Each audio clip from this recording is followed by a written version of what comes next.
¿cómo estáis? Mi nombre es Juan Jesús Vallejo, soy periodista, escritor y el director del programa Noche de Misterio en Caracol Radio. Uno de los aspectos que más nos interesa siempre sobre el pasado es conocer los detalles de la vida de Jesucristo, pero sobre esto hay mil polémicas. Una de las cosas de las que más se ha hablado es de la posibilidad de que Jesucristo hubiera tenido hijos con María Magdalena y que ésta hubiera llegado a territorio francés después de su muerte hace en torno a 2000 años.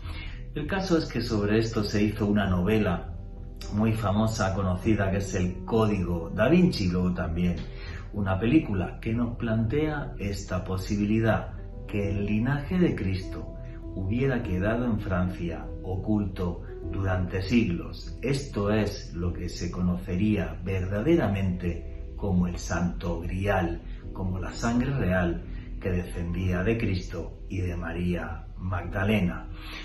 Y hay hechos reales que nos apuntan a esta posibilidad, sobre todo porque hubo un sacerdote que se llamaba Berenguer de Saunier, que amasó una fortuna enorme después de encontrar unos pergaminos en una iglesia en Francia, en concreto en el pueblo de Rennes-le-Château, y sobre eso se hizo diferentes libros, diferentes investigaciones y mucha literatura que luego aprovechó Dan Brown para su éxito El Código Da Vinci.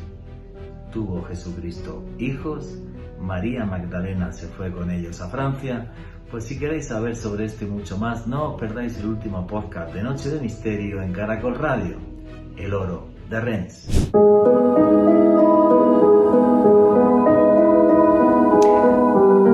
Pocos personajes en la historia han sido tan estudiados como Jesús de Nazaret. Pocos personajes en la historia sobre los que se ha mentido tanto como sobre la vida de Jesús de Nazaret.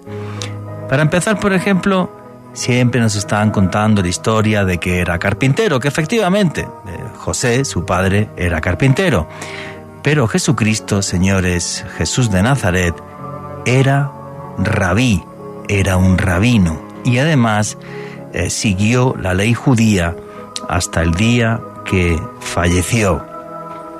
Se ha mentido sobre la vida de Jesús y sobre todo lo que le rodea, obvio por una cantidad de intereses, llamémoslo entre comillas, políticos, enormes, sobre todo de la Iglesia Católica. Y es que es increíble que sobre uno de los personajes más estudiados de la historia, si no el que más, repito, se haya mentido tanto.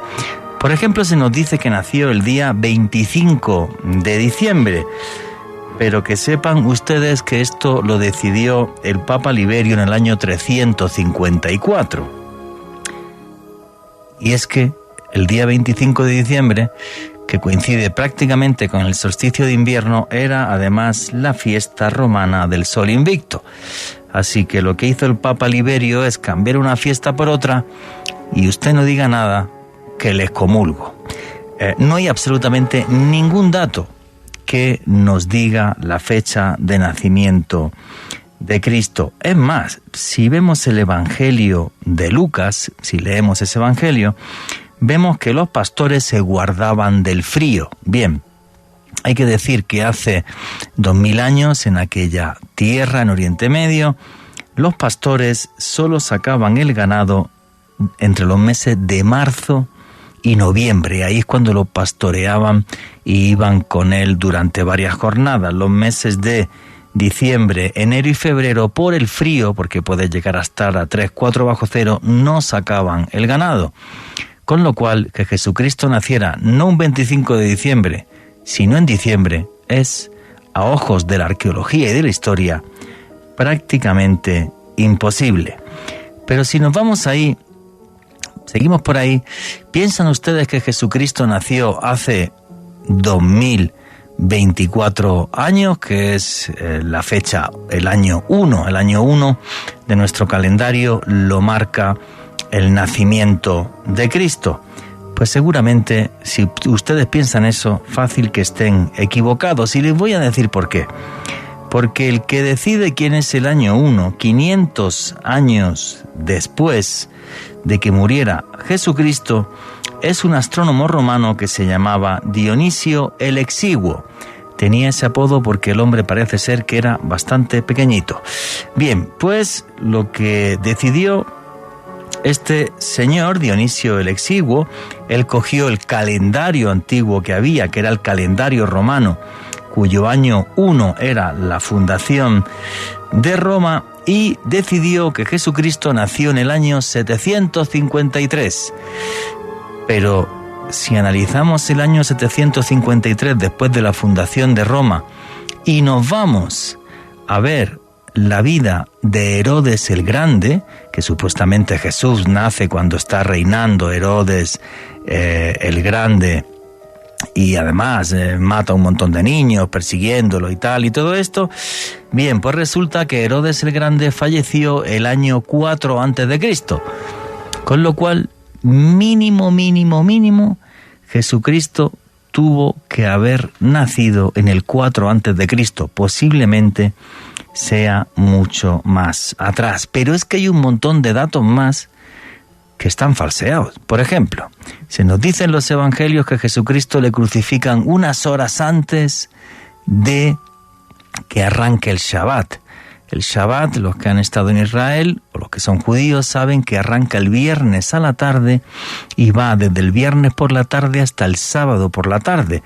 Con lo cual, si a Jesucristo le crucifican el viernes a mediodía o a primera hora de la tarde y resucita la madrugada del domingo, Jesucristo no resucitó a los 3 días, resucitó a los 2 días. Toda una gran cantidad de datos que lo que hacen es liar más, embarrar más cómo fue la vida de Jesucristo. Si pensamos que es cierto que, como dicen los evangelios, cuando muere Jesús, el cielo de repente se oscureció, tenemos 2 opciones. Pensar que Jesucristo, bueno, como era el Hijo de Dios, y me parece genial el terreno de la creencia, todos los que piensen eso, como falleció y era el Hijo de Dios, Dios fue el que mandó que se oscureciera el firmamento. Pero si nos vamos a la astronomía, el único, digamos, punto en el que podría coincidir un eclipse parcial de luna fue el día 3 de abril del año 33 después de Cristo, lo que otra vez nos mandaría a que Jesucristo habría nacido realmente en el año 1, que este señor romano Dionisio el Exiguo tenía razón, pero entonces lo de Herodes es falso. ¿Alguien puede desquitarle a la madeja esta algunos hilos? Porque es un lío tremendo. Y ya no os digo si hablamos de las personas que rodeaban a Jesucristo, y en concreto de una persona tremendamente importante. Tremendamente importante ahora, porque antes no lo era. María Magdalena. A María Magdalena en los evangelios se la menciona en 12 ocasiones, pero apenas se le da importancia. Pero si no se le da importancia y es una señora a la que se le hace un exorcismo, se le quitan 7 demonios y tal, ¿por qué María Magdalena es la que va con la otra María, con la madre de Jesús, hasta la crucifixión? ¿Y por qué María Magdalena es la primera que ve a Jesucristo resucitado? Y se lo dice a los apóstoles, y los apóstoles además no la creen. ¿Por qué la primera persona a la que Jesús se le aparece después de renacer es María Magdalena? El hecho de que digan que María Magdalena era prostituta es de tradición cristiana, no aparece en los evangelios. Eso es completamente falso. Deberíamos pensar además que María Magdalena, por el apellido, era de la localidad de Magdala en la antigua Israel. Y resulta que Magdala era la capital de la tribu de Benjamín, donde reinó Saúl, el antecesor del rey David. ¿Es posible entonces que María Magdalena fuera incluso de sangre real judía? Pues es una posibilidad bastante importante. Hay algunos autores que piensan incluso que las famosas bodas de Caná son las bodas de Jesucristo con María Magdalena. y que María, su madre, está allí obsesionada de cómo funcione todo bien y por eso le pide que haga el milagro del pan, del vino y de los peces. Entonces, todo esto yo diría que es bastante complejo. Es más, os voy a leer una frase del Evangelio de Felipe, un apócrifo. Y este dice: la amaba más que a todos los discípulos y solía besarla en la boca a menudo. Repito, esto es del Evangelio de Felipe. Y también en el Evangelio de María en Nag Hammadi, en Egipto. Hay que decir que en Egipto es donde nace el cristianismo como dogma, año 92 después de Cristo, Pantaneo en Alejandría. También se habla de los celos que tenían los apóstoles de María Magdalena y de sus problemas con Pedro, el que luego fue el creador de la Iglesia Católica. Y es fácil llegar a pensar que esos 300 obispos que se reunieron en el año 325 después de Cristo en Nicea, y son los que deciden qué es la Biblia, y qué textos entran y qué no, lo que quisieron es dejar la figura de María Magdalena muy de lado porque querían una iglesia patriarcal, una iglesia donde fueran hombres los que fueran papas. Pero es que hay más todavía.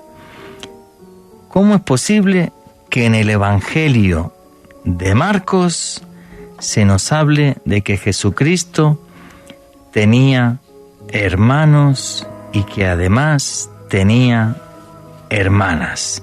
En concreto, 3 hermanos y se dice la palabra hermanas. Y además lo voy a leer literal, lo que dice el Evangelio de Marcos. ¿No es este el carpintero, el hijo de María y el hermano de Santiago, José, Simeón y Judas? ¿No están sus hermanas entre nosotros? Repito, hermano de Santiago, José, Simeón y Judas. Y si hablas con algún experto en griego antiguo, porque los evangelios están escritos en griego antiguo, luego se traducen al latín, alguno, que era la explicación de la Iglesia Católica, te dirán, no, es que también en griego antiguo la palabra hermano podía ser primo, y hermanas, que es que fueran sus amigas. Bien, pero ¿por qué, por ejemplo, todas las menciones al apóstol Santiago que hay en los evangelios siempre aparece con la palabra hermano? Y lo que te va a decir un traductor de griego antiguo es porque era su hermano. La virginidad de la Virgen María, que siempre fue virgen, eso es un dogma de la Iglesia Católica. No aparece en ningún caso en los evangelios ni en los textos de la época. El personaje más importante de la historia, 2.000 millones de cristianos en el mundo, y es sobre el que más controversias hay. Y creo que esas controversias es algo muy sencillo. Se intentó manipular la vida de Cristo para crear toda una estructura política que pudiera ganar mucho dinero. Esa es mi opinión, porque si nos ponemos a bucear con la historia y con la arqueología en la mano, señores, los datos están bien claros. El que quiera escuchar que oiga y el que no, que no. Esto no le resta ninguna importancia a quien fue Jesús de Nazaret, un hombre que con sus palabras y con su bondad fue capaz de cambiar el mundo. Pero es que es posible que esas mentiras sigan hasta día de hoy, y sobre eso va el programa de esta noche. Si han visto la película El Código Da Vinci o leyeron la novela, entenderán la posibilidad de que Jesucristo tuviera hijos. Es una posibilidad. Lo que si nos metemos también a nivel histórico, pensar que un rabí de 30 años en el Israel de hace 2000 no estaba casado, eso es prácticamente imposible.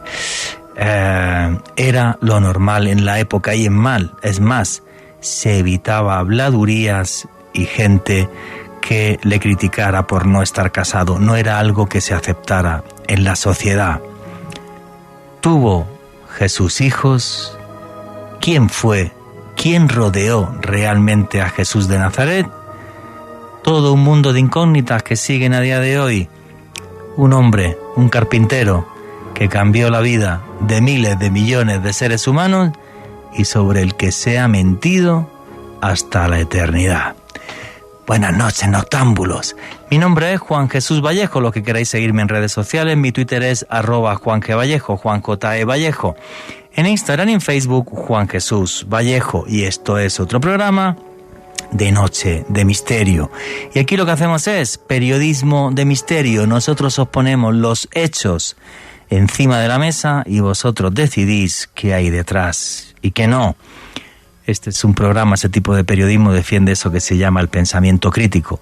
Lean ustedes, lean, documentense y luego decidan. Esa es la clave. Y aquí somos una gran familia, la familia del misterio, y por eso ya tenemos un numeral en Twitter que es Misterio Caracol. Repito, el numeral en Twitter es Misterio Caracol. ¿Qué opinan sobre todo lo que se tejió en torno a la vida de Jesucristo? Pónganlo ahí en ese numeral, en Misterio Caracol. ¿Sabéis que hago viajes de autor? El próximo mes de septiembre, del 22 de septiembre al 1 de octubre, estaré recorriendo Egipto, el país de los faraones, navegando por el Nilo y caminando por unos templos que tienen una magia intacta desde hace miles de años.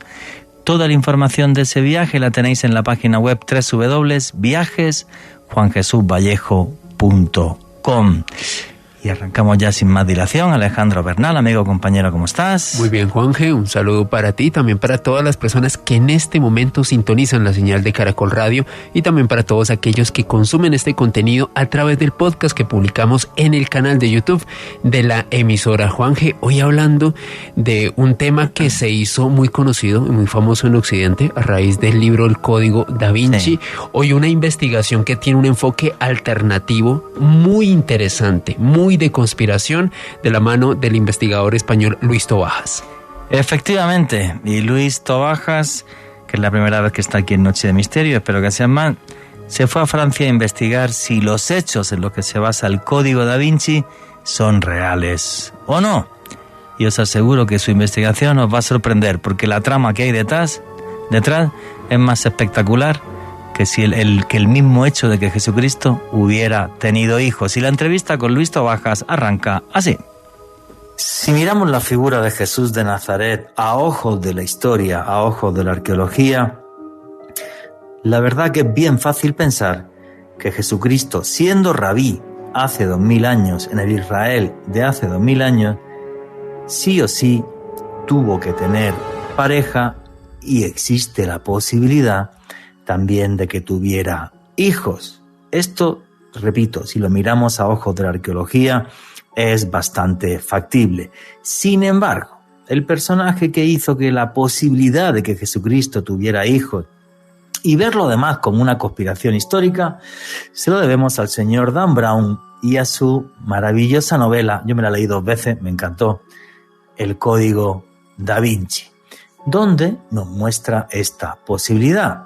Y no solo de que Jesucristo tuviera hijos, sino de que hubiera un linaje sagrado que se ocultó durante miles de años. Y ese lugar, además, donde se hizo toda esta conspiración, sería Francia. Y muchos de ustedes pensarán, pero bueno, esto es todo ciencia ficción y pura ficción, o realmente Dan Brown pudo beber de alguna fuente histórica que sea sensata, que sea clara respecto a esta posibilidad. Bien, pues tengo que decirles que el señor Dan Brown, repito, un genio, me leí la novela 2 veces, sí se basaba en hechos reales y en un libro muy anterior que se llamaba El oro de Rennes, de el autor Gerard de Sade, que plantea esta posibilidad en un minúsculo pueblo de Francia que se llama Rennes-le-Château. Pero el que sabe de esto muchísimo, porque ha estado en Rennes-le-Château y ha estado investigando in situ esta posibilidad histórica, repito, fascinante, de que la descendencia de Cristo se hubiera salvado aquí en Europa, es el señor Luis Tobajas, que tiene un canal de YouTube súper recomendado, donde ahí vais a poder tener esta información mucho más amplia. Él tiene 2 vídeos, 2 documentales de esto, no va a caber hoy toda esa información acá. Es un señor, repito, que se llama Luis Tobajas, que tiene un canal de YouTube que se llama Desafío Viajero. Pero Luis Tobajas, como es la primera vez que estás aquí en Caracol Radio, en Noche de Misterio, la pregunta, amigo, es obligada. ¿Quién es Luis Tobajas para toda la audiencia de Noche de Misterio y de Caracol Radio? ¿Qué tal? ¿Cómo estáis? Es un placer enorme, un honor el poder estar en Caracol Radio. Hacía muchos años que yo conocía de esta emisora tan mítica en Colombia y a nivel internacional, por supuesto que a España ha llegado. Y lo que decía, es un placer el poder estar aquí con mis historias y con mis viajes. A fin de cuentas, yo no soy arqueólogo, no soy historiador, no soy científico, simplemente soy un viajero, una persona curiosa que viaja por todo el mundo, tratando de hacerse preguntas sobre los grandes enigmas de la historia, sobre esos secretos y misterios que nos rodean, y después, una vez que voy a los lugares de los hechos y hago mis investigaciones personales, siempre de la mano de los grandes escritores, de los grandes investigadores que han estado antes de mí, intento divulgarlo e intento dar mi visión de qué es lo que se ve, lo que se siente, lo que se puede hallar una vez que visitas el lugar de los hechos, de aquellos lugares más míticos del mundo del misterio. Y yo siempre lo digo, el pueblo más misterioso de Europa es un pequeño pueblo situado en el sureste de Francia, en el Languedoc, en la zona de Occitania, justo en la zona de los Pirineos franceses, llamado Rennes-le-Château o Rennes-le-Château. Un pueblo en el que he tenido la ocasión de estar unas cuantas veces investigando las tropelías, las historias de probablemente una de los mitos, de las leyendas más fabulosas, que de hecho fueron el germen de lo que después conoceríamos como el Código da Vinci, el libro más vendido del siglo XXI, y que tiene una historia que es tan fascinante cuando lo escuchas que es considerada o es llamada La Belle Histoire, la historia bonita o la bella historia. Ahora bien, no todo lo que reluce es oro, y lo que vamos a tratar de aquí es no solo contar esa historia tan bonita, tan maravillosa que inspiró el Código da Vinci, sino cuál cantidad de ingentes mentiras han sido tejidas a lo largo de decenas de años en torno a esta historia para finalmente poder descubrir qué es lo que hizo a un cura de pueblo tremendamente rico y poderoso. Y vamos a meternos en eso porque hasta en el Código da Vinci Saunier, que es el curador del museo y tal, está basado en el nombre del sacerdote, que es Berenguer de Saunier. Pero Luis, tú que también conoces Oriente Medio perfectamente, repito, recomendadísimo el canal de YouTube de Luis Tobajas, Desafío Viajero. ¿Te abres a la posibilidad de que Jesucristo hubiera tenido hijos? Nunca podemos decir de esta agua no beberé. Lo cierto es que si vamos a lo que nos dicen los evangelios, en principio tendríamos que desechar esta opción porque no tendrían los evangelios por qué ocultar algo que en un principio no tendría que ser problemático, el decir que tenía pareja o que tenía hijos. Otra cosa es lo que sería normal para la época. Por supuesto que un hombre de mediana edad de 30 años, lo habitual habría sido que tuviese pareja y que tuviese hijos. ¿Es probable? Es probable. ¿Es lo que ocurrió? Pues seguramente no, porque al menos si nos basamos en lo que se puede ver, tocar y probar, que son los textos históricos de la época, no hay ni uno solo de ellos que siquiera insinúe que Jesús pudo tener hijos y ser padre, que es una de las cosas que, por supuesto, vemos que nos insinúa el Código da Vinci. Efectivamente, amigo. Y ahora vamos a meternos ya en materia en esa Belle Histoire que recoge el autor Gerard de Sade y que además inspira el Código da Vinci. La última vez que lo miré juraría que había vendido más de 200 millones de ejemplares, ¿vale? Ojito con los datos de venta del libro.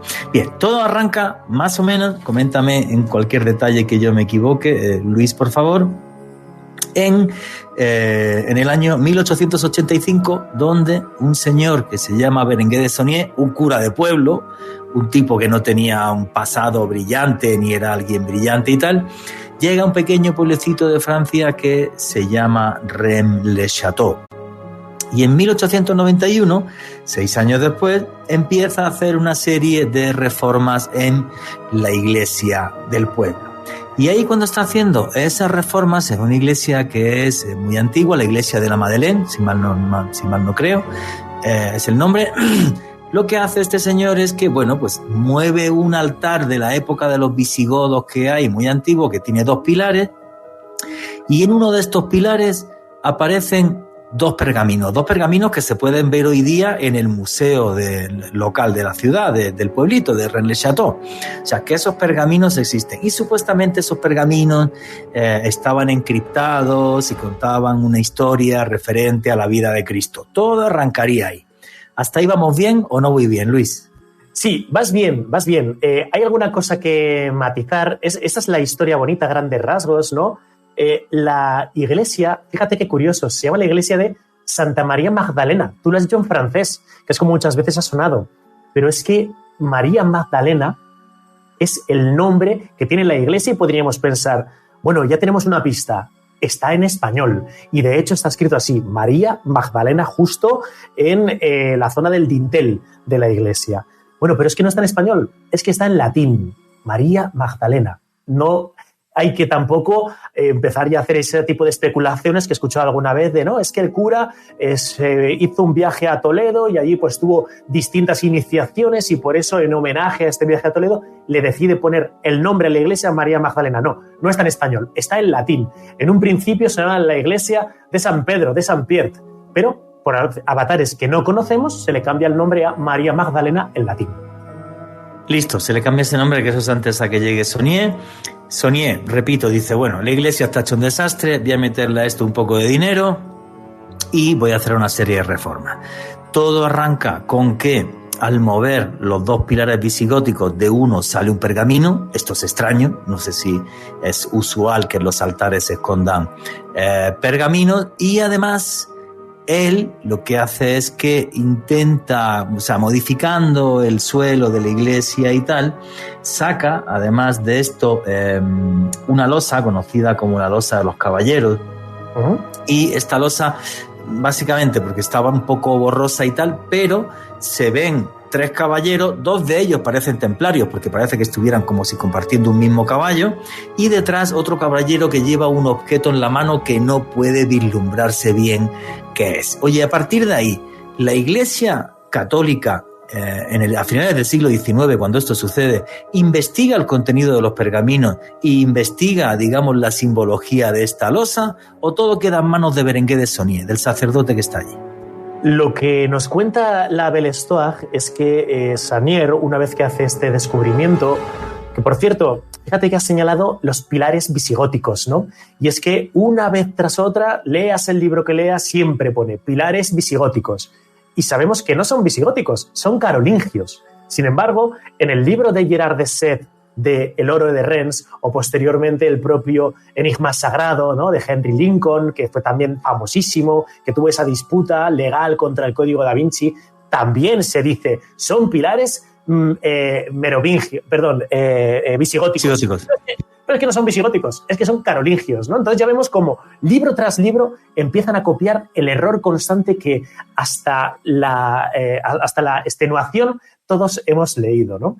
Y efectivamente, esta losa que se encontraría justo enfrente del altar, justo debajo, es una losa que cuenta esta Belle Histoire que Berenguer Saunier la encuentra al revés. Es una losa distinta a las del resto de losas que la rodean. Y cuando le da la vuelta, porque en estas reformas de la iglesia que está realizando tiene que levantar el suelo, se da cuenta de que la parte anversa está del revés. O sea, que la parte real, la interesante, está puesta boca abajo, que es justo donde aparecen esa escena de los caballeros, ¿no?, que 2 están montados en un caballo como si fueran templarios, otro parece que lleva algo en el regazo y se especulaba de tal vez un niño, un bebé, algo así. Y efectivamente, Berenguer Saunier, con esos hipotéticos pergaminos, se marcharía primero a la diócesis de Carcassonne, que es su diócesis, para enseñárselos, para comentar el asunto con el obispo de la zona, Villard, y este le encarga a Berenguer Saunier que haga un viaje a París, unos años después, para que sean traducidos estos pergaminos, para que sean decodificados. Esta decodificación se va a producir en París, en la iglesia de Saint-Sulpice, por parte de Émile Joffet. Émile Joffet sería uno de los sacerdotes más famosos del siglo XX en cuanto a los las personas que sabían desencriptar códigos secretos y códigos ocultos del siglo XX. Bueno, pues es justo este sacerdote quien dice, insisto, la Beestwag, en ese 1991 se realizaría, por tanto, esa traducción o esa decodificación de los documentos, ¿no? Hasta ahí podríamos parar. Listo.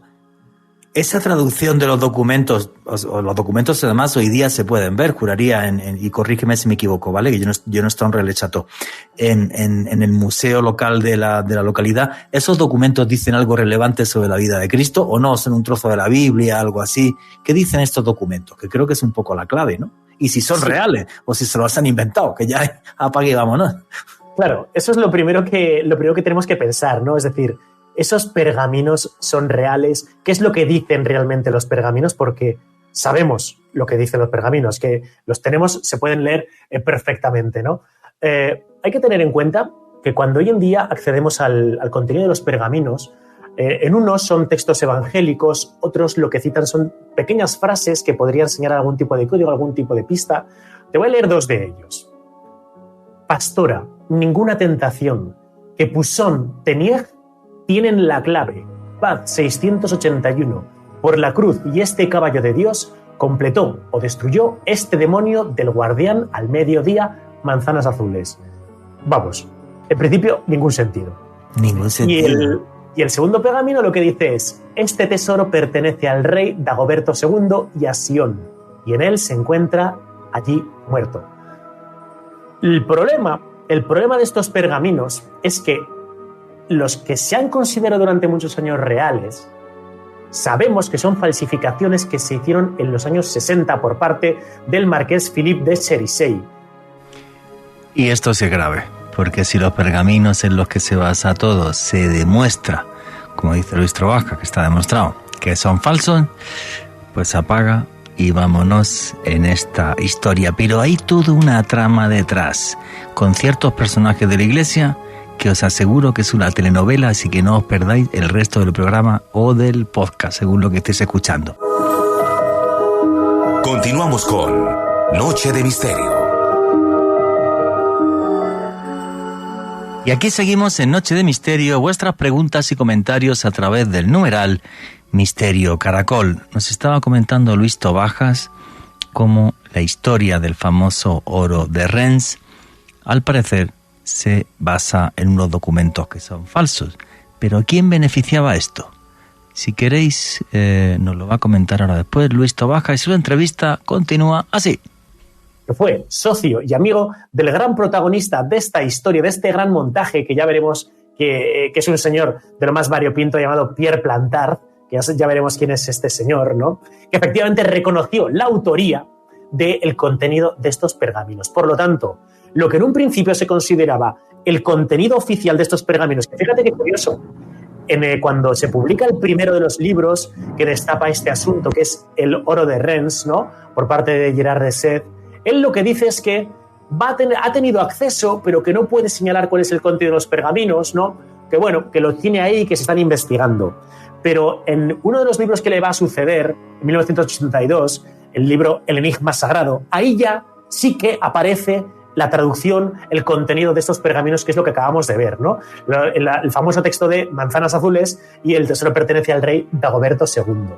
Pero insisto, esto que estoy citando ahora mismo, sabemos que aunque oficialmente durante mucho tiempo se consideró a pies puntillas que era el contenido real de los pergaminos, son falsificaciones. O sea, que Berenguer de Saunier, cuando movió esos pilares visigóticos, en principio no encontró ningún pergamino antiguo. ¿Esa sería la clave? Es que ni siquiera sabemos si llegó a encontrar algo o si llegó a mover algo. Porque hoy en día, cuando visitamos Rennes de Château, visitamos, por supuesto, la iglesia de Santa María Magdalena. Anexo a esta hay un lugar que hablaremos, que es la casa que construyó, la mansión que se construyó Berenguer Saunier, ¿no? Villa Betania. Y en Villa Betania, hoy transformada en un museo, vemos el pilar carolingio. Es que está ahí, lo podemos ver físicamente y vemos exactamente cuál es el espacio que hay para meter un pergamino. Y el espacio para meter un pergamino que hay no es de más de 5 o 6 centímetros. Es que ahí no cabe nada, es que cabe muy poquito, como para meter textos bíblicos, mensajes cifrados ocultos, ¿no? Es decir, lo que estamos viendo es que ese agujerito es para asentar, para colocar perfectamente el altar, pero no para esconder nada. Es para encajar la pieza del altar. Luego, la primera pregunta que nos tendríamos que hacer es, bueno, pero ¿en realidad Berenguer Saunier encontró algún pergamino? La respuesta, ¿cuál sería? No tenemos ni idea. No sabemos qué pudo encontrar o no. Oye, y respecto a la losa de los caballeros, donde lo que parece en principio a la derecha estarían esos 2 caballeros templarios y atrás otro que lleva algo en las manos que no sabemos qué es, si es un niño o una copa como si fuera el Santo Grial o yo qué sé, sobre esa losa, esa sí hay una clara, digamos, o sea, hay una clara datación arqueológica de qué siglo puede ser o que realmente es real, y aquí sí no habría fraude alguno. Sí, bueno, esa losa estamos hablando de, es una losa medieval, es una losa de la Edad Media. Efectivamente, esta losa sí que está en el Museo de Rennes-le-Château, el Museo de Villa Betania, la podemos ver perfectamente. Cuando Berenguer Saunier desciende al lugar que está bajo esa losa, hay como una cripta, y en esa cripta Berenguer Saunier va a encontrar unas osamentas, los huesos ahí, y por otra parte una pequeña canastilla, una urna con medallitas, él dice, de la Virgen de Lourdes. Nada más. Interpretaciones, las que queramos, pero lo cierto es que tampoco se ve mucho. O sea, cuando vemos la losa vemos perfectamente los caballeros, y lo que está claro es que son 2 hombres sentados a caballo y un tercero que lleva en su regazo un objeto que no sabemos, no tenemos ni idea de qué sería ese objeto, ¿no? ¿Para ti los 2 que están a caballo sería una representación templaria? No lo sé. Es verdad que a los templarios se les simboliza, o sea, su símbolo no es 2 caballeros subidos a caballo. Podría ser. Pero claro, es que estamos viendo que los templarios, en principio, aunque nos han querido muchas veces vender la idea de que están ligados con la historia de Rennes-le-Château, más allá de esa posible semejanza que podamos encontrar en la losa de los caballeros, no hay nada que relacione a los templarios con el caso de Rennes-le-Château. Pero es que fíjate qué curioso, has citado en 1891 es cuando Berenguer Saunier realiza esas obras en la iglesia, levanta el pilar visigótico y descubre ahí los pergaminos, ¿no? Esta es la historia que siempre se cuenta, es parte de la Belle Histoire. En 1891 es cuando en principio se haría el descubrimiento. Pero hoy sabemos que la reforma de la iglesia no se realiza en 1981, que en concreto la factura del nuevo altar, que es para sustituir al altar antiguo, es del año 1887, 4 años antes de que después Gerard de Sèvres y los autores del Enigma Sagrado nos digan que es cuando Berenguer Saunier hace el descubrimiento. Y esto tiene un sentido muy claro. ¿Por qué? Porque tanto Gerard de Sèvres como los autores del Enigma Sagrado lo que dicen es que esos pergaminos se los va a llevar, como comentaba antes Berenguer Saunier, a la iglesia Saint-Sulpice en París para que los tradujera Émile Jouffet. ¿Qué pasa? Que Émile Jouffet, al que se le quiere atribuir la traducción o desencriptar estos documentos, en 1891 tenía 19 años. Era muy joven, sí, pero ya era adulto, ya podía ser sacerdote, podía estar ahí en el mundo de empezar a desencriptar cosas, ¿no? Pero es que en 1887, que sabemos que es la fecha en la que tenemos la factura de la compra del nuevo altar, en ese año Émile Jouffet tenía 14 años. Luego sabemos que malintencionadamente los autores de tanto el Enigma Sagrado como el Oro de Rennes retrasan la fecha del descubrimiento para que pueda encajar con la figura de Émile Jouffet ahí, en la iglesia de Saint-Sulpice. Luego, una vez más, vemos cómo poco a poco se va tejiendo una historia que va a quedar muy bien, pero que va a ser muy bonita, pero que de alguna forma vamos a ir desmontando. Sí, patina ya, por lo que me has dicho, patina por varios sitios. Oye, después de la reforma de la iglesia, 1891, Berenguer Saunier, que ahora vamos a meternos en si tuvo una gran fortuna, porque el tipo sí se compró tierras, se hizo Villa Betania, una mansión, la Torre Magdalena, como su biblioteca y tal. A ver, este tipo, en algún momento después, bueno, que también tiene que es muy difícil de saber, en algún momento después de esa reforma de la iglesia, este tipo se pone en contacto realmente con el arzobispado de Carcasona y les dice, oye, he encontrado algunas cosas raritas por aquí, o cómo fue su relación con el arzobispado de Carcasona después de esta obra que él hace ahí en la iglesia. Pues sí que lo sabemos, y es bastante curioso porque el obispo Vilar de Carcassonne, de la diócesis de Carcassonne, era un obispo que no se solía relacionar demasiado con pueblos de mala muerte, como el propio pueblo de Rennes-le-Château, que en esa época no tenía ningún tipo de importancia, ¿no? Sin embargo, hoy sabemos que Vilar visitó en 2 ocasiones Rennes-le-Château. Estuvo 2 veces allí. ¿Qué pinta Vilar en un pueblo como Rennes-le-Château, que en principio jamás visitaba lugares como este, ¿no?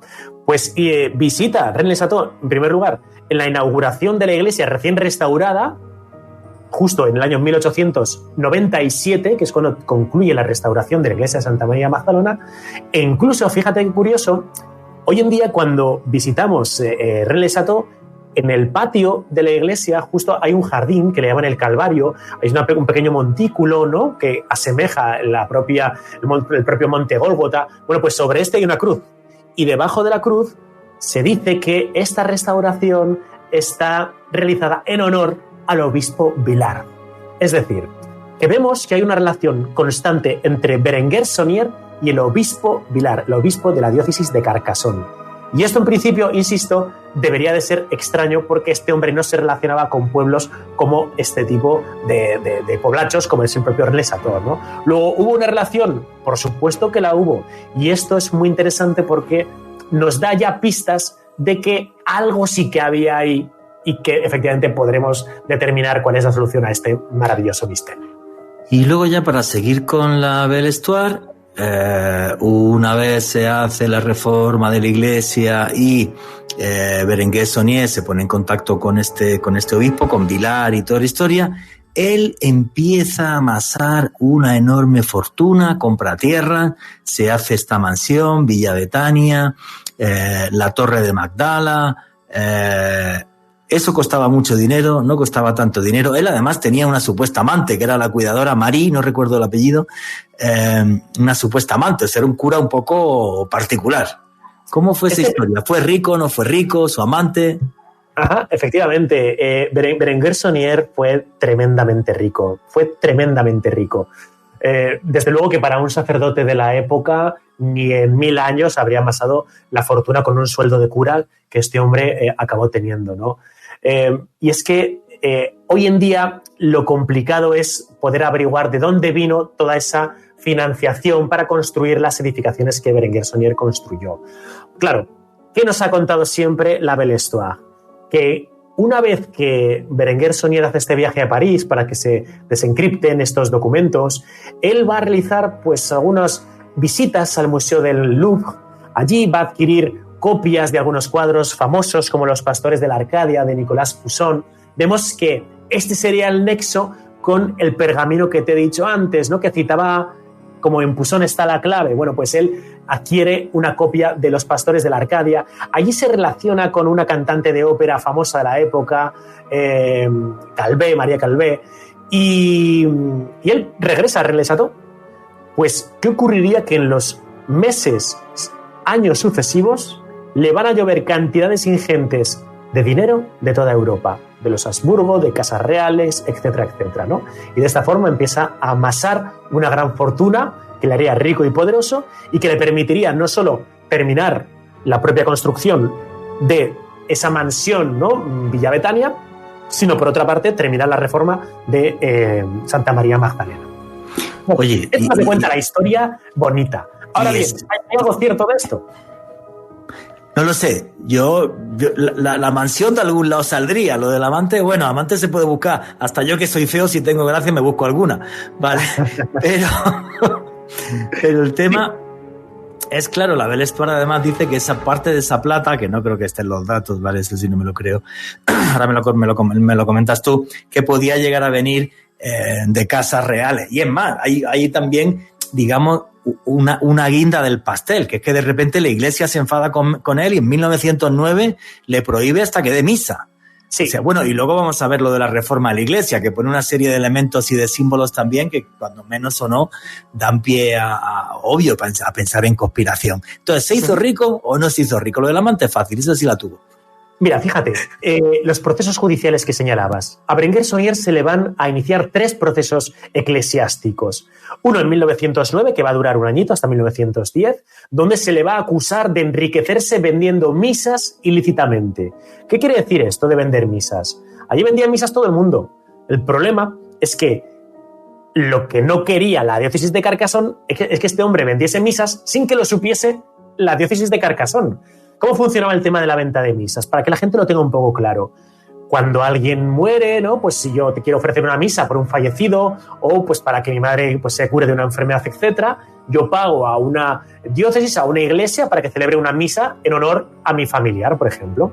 ¿Qué pasa? Que las iglesias de las diócesis más grandes solían tener un excedente de misas por muchas peticiones y las iglesias pequeñitas de pueblos pequeñitos tenían un déficit de peticiones de misas. Este era el caso, por ejemplo, de Berenguer Saunier en Rennes-le-Château. ¿Qué hizo, por tanto, Berenguer Saunier? Pues cuando había iglesias que tenían excedentes de misas, les decía, que yo necesito misas, que yo tengo muy pocas, dejadme misas para que yo las pueda celebrar, ¿no? Y de esta forma empezó a vender misas. ¿Y qué es lo que hacía de manera ilícita? Que si máximo se podían dar 3 misas al día, una por la mañana, otra a mediodía y otra por la tarde, él en cada una de esas misas metía 3, 4 o 5 peticiones, 5 misas. Él por una misa daba 5. Entonces, llegamos al punto, por ejemplo, que el 16 de julio de 1892, en una sola misa, metió 12 peticiones. Y por eso se le acusó de tráfico de misas. Es que, de media, lo que la documentación nos cuenta es que este hombre daba 36 misas al día. En agosto de 1909, sabemos, porque está todo documentado, que Berenguer Saunier celebró 1.145 misas, lo cual le reportó 1.177 francos de la época, que es una barbaridad. Entonces, ya tenemos una de las fuentes de financiación de Berenguer Saunier, que es la venta de misas. Y por eso se le inicia este primer expediente en 1909 y este proceso eclesiástico. Es condenado a un mes de suspensión como sacerdote. Un mes, ya ves tú qué locura.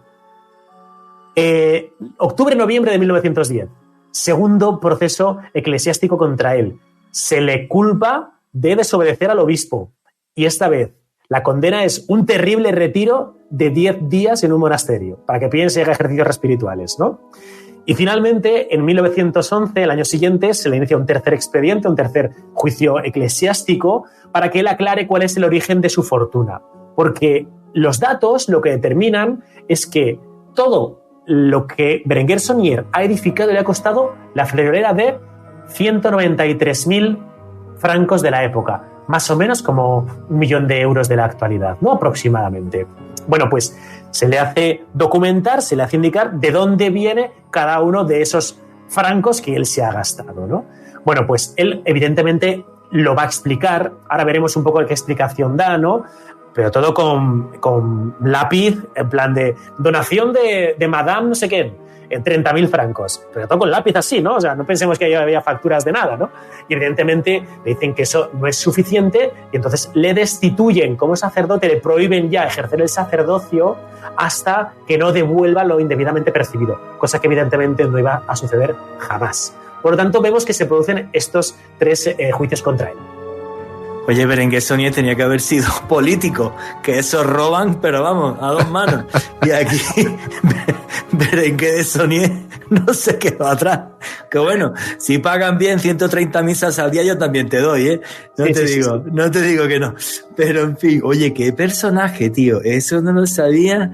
Acabas de dejar en shock. Agárrate, porque el tráfico de misas es solo la punta del iceberg. Porque si quieres que indaguemos un poquito más en la financiación, hoy en día, si buscamos en internet, ¿no? Por ejemplo, postales de Berenguer Saunier en Rennes-le-Château, vamos a encontrar postales de la época donde sale Berenguer Saunier con la Torre Magdala, con Villa Betania, con la iglesia de Santa María Magdalena detrás, ¿no? Es decir, él se puso a vender postales de sus monumentos, de sus edificios. De hecho, el pueblo famoso de la época no era Rennes-le-Château, era Reims-les-Bains. los baños de Rennes. Era un pueblo que estaba muy cerquita de Rennes-le-Château. ¿Qué hacía Berenguer Saunier?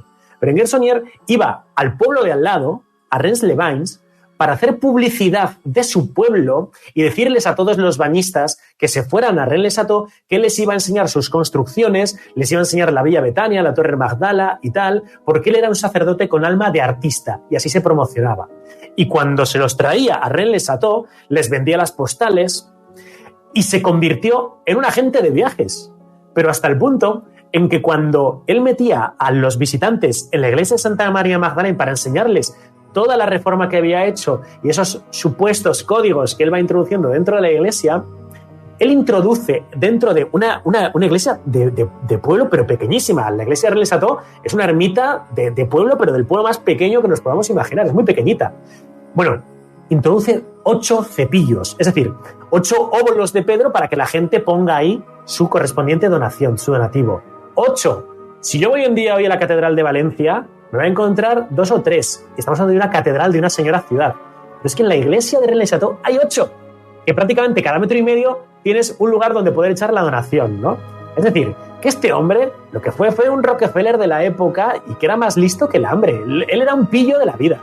Era un pillo y un tipo muy inteligente. Bueno, yo la verdad que me estaba muriendo de la risa aquí con el micro apagado para que no me saliese una carcajada, pero era todo un pillo. Bueno, y luego además ya para rizar el rizo, que la gente que haya indagado de este tema habrá visto esas imágenes 1000 veces, este señor, cuando hace esa reforma de esta iglesia, pone la siguiente frase en la puerta de iglesia: Terribilis est locus iste. Este es un lugar terrible. Y entras y lo primero que te encuentras, el tipo encarga una figura de un Asmodeo, de un demonio, como si te estuvieras realmente metiendo en un sitio que tiene un mensaje oculto tremendo. ¿Por qué crees que utilizó esas simbologías, Luis? Accedemos a la iglesia de Rennes-le-Château y justo en el dintel, cuando vamos a entrar, tenemos una estatua de María Magdalena y justo debajo de ella, en el dintel, aparece eso escrito, ¿no? Terribilis est locus iste. Este lugar es terrible. Ahora bien, esta frase está descontextualizada. ¿Por qué? Porque a izquierda y derecha de esta frase vemos que continúa. Es decir, hay una frase que la precede y otra que la termina. Y la precede domus mea, domus ora. Y por otra parte pone orationis vocabitur, que es lo que viene a decir Jesús, ¿no? Cuando dice, vosotros habéis convertido la casa de mi padre en una cueva de ladrones, ¿no? Y en los lados del arco de la puerta se escribe Hic domus Dei este et porta colei, que es ese momento en que Jacob despierta de su sueño y dice, ciertamente está Yahvé en este lugar y yo no lo sabía. ¡Qué terrible es este lugar! Eso es lo que está escrito ahí. Eso es lo que vemos. Lo que ocurre es que, una vez más, tanto el oro de Rennes como el enigma sagrado obvian el resto del contexto de la frase y solo nos ponen la parte central. Este lugar es terrible. Y entramos. Y justo a la izquierda, a la sinestra, nos encontramos esa pila de la bendición donde está el demonio Asmodeo. Qué curioso que justo a la siniestra, es decir, a la izquierda, en el lugar donde jamás debería estar una pila de la bendición, donde nos santiguamos, se encuentre un demonio, el demonio Asmodeo. Demonio que, por cierto, es el guardián del tesoro del templo de Salomón. Lo que nos está diciendo es, cuidado que estás entrando en un lugar donde se guarda un tesoro. Pues la verdad que esto, a ver, el señor como decorador no tenía precio.